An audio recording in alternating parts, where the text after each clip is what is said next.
ഓം ശ്രീ ഗുരുഭ്യോ നമഃ.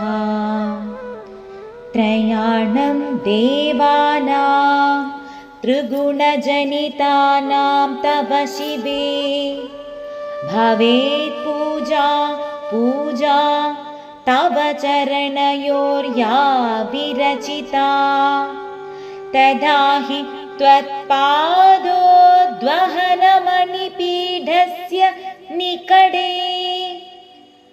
സ്ഥിതാ ഹേത്യേ ശശ്വൻ മുകുളിത കരോത്തം സമകുടാ. ഓം ശ്രീ മഹാദേവേ നമഃ. സൗന്ദര്യലഹരി ശ്ലോകം 25. ബ്രഹ്മാവ് രജോ ഗുണവുമായി ബന്ധപ്പെട്ടിരിക്കുന്നു, രുദ്രൻ തമോ ഗുണവുമായി ബന്ധപ്പെട്ടിരിക്കുന്നു, വിഷ്ണു സത്വഗുണവുമായി ബന്ധപ്പെട്ടിരിക്കുന്നു. ഈ ത്രിമൂർത്തികൾ തങ്ങളുടെ ശിരസിന് മുകളിൽ കൂപ്പിയ കരങ്ങളുമായി നിൽക്കുന്നു. ദേവിയുടെ ആ തൃപ്പാദ പത്മങ്ങളിൽ അവർ നമസ്കരിക്കുന്നു. ദേവി ഭക്തർ അമ്മയുടെ തിരുവടികളിൽ അർപ്പിക്കുന്ന പുഷ്പങ്ങൾ ഈ ദേവന്മാരുടെ ശിരോമകുടങ്ങളിലും പതിക്കുന്നു. അങ്ങനെ ഇവരെയും പുഷ്പാർച്ചന നടത്തിയ ഫലം ലഭിക്കുന്നു.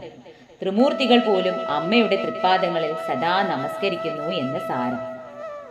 ദേവി പൂജയാൽ ത്രിമൂർത്തികളെ പൂജിച്ച ഫലവും ലഭിക്കുമെന്നാണ് ഈ ശ്ലോകത്തിൽ പറയുന്നത്.